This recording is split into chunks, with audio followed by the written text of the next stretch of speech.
What if the most terrifying sound in your home isn't a scream or breaking glass, but the cheerful, insistent ring of a landline you haven't used in years, and the voice on the other end knows exactly what you did to make it stop ringing forever?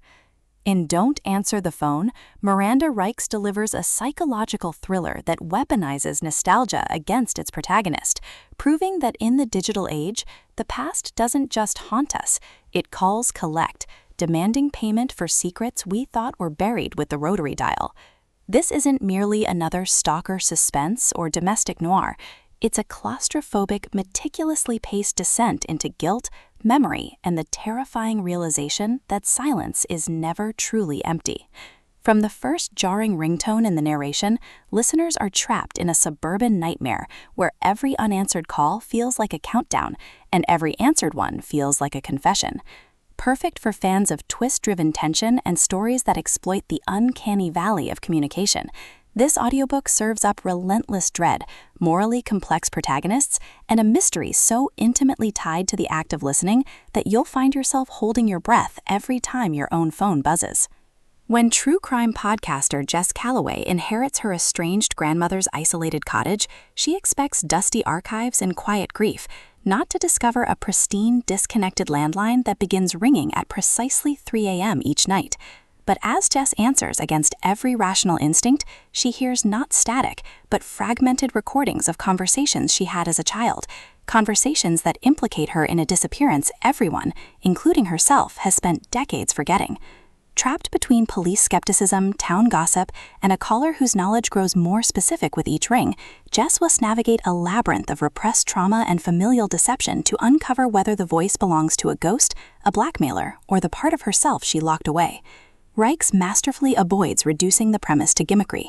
Instead, she uses the phone as a narrative engine that forces confrontation with the ethics of storytelling itself.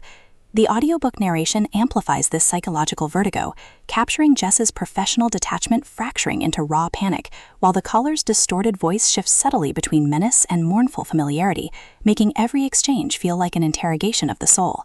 You don't just hear the suspense, you feel the weight of a secret that has been waiting 30 years to be heard. What elevates Don't Answer the Phone beyond typical psychological thrillers is its unflinching examination of true crime as both exploitation and exorcism. Jess isn't merely solving a mystery, she's confronting her complicity in turning real pain into content, challenging the notion that exposure equals justice.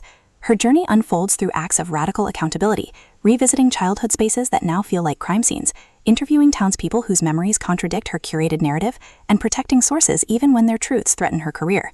Supporting characters shine with uncomfortable authenticity, elderly neighbors whose silence masks protective loyalty, fellow podcasters whose ambition blind them to harm, even the cottage itself, rendered as acoustic archive holding echoes of official records erased. Every interaction reinforces the novel's core tension. Can you seek truth without consuming it? And more urgently, can you forgive yourself for needing to tell a story that was never yours to own? Even the audio format serves thematic depth, with sound design mimicking vintage telephone distortion and podcast editing rhythms, blurring the line between fiction and the very medium Jess critiques.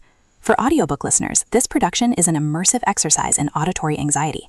The narrator embodies Jess's deteriorating certainty with remarkable range, from polished broadcaster cadence to trembling vulnerability, while the caller's voice is processed with subtle effects that evoke both technological decay and emotional erosion, making every ring feel physically invasive. Sound design enhances claustrophobia without gimmickry, the mechanical click of receiver lifts marking irreversible choices, distant wind howling through gaps in old windows during silent pauses, the oppressive hum of unused appliances underscoring isolation, all ground psychological stakes in sensory reality. Pacing mirrors the rhythm of obsession, accelerating during investigative breakthroughs and lingering in suffocating stillness where doubt festers between rings. Whether you're commuting through city noise or lying awake in quiet darkness, the audiobook creates a portable pressure cooker where technology feels sentient and solitude feels surveilled. It's storytelling as embodied reckoning, transforming passive listening into active participation in a mystery that demands you question your own relationship with sound, memory, and truth. Ultimately, Don't Answer the Phone redefines the psychological thriller by centering ethical storytelling within suspense frameworks. It satisfies genre cravings for shocking reveals and relentless pacing, while delivering substantive commentary on trauma commodification, intergenerational silence, and the radical act of listening without extracting.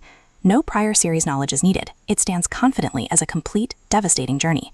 If you've ever wondered whether some stories should remain untold, or if redemption requires becoming the villain in your own narrative, this audiobook will affirm that sometimes the bravest thing you can do is answer the call you've spent a lifetime avoiding. Press play, brace yourself for the ring, and prepare to believe that even in silence, the past is always speaking. Your next sleepless night isn't waiting in jump scares. It's waiting in the quiet horror of realizing the voice on the line sounds exactly like your own.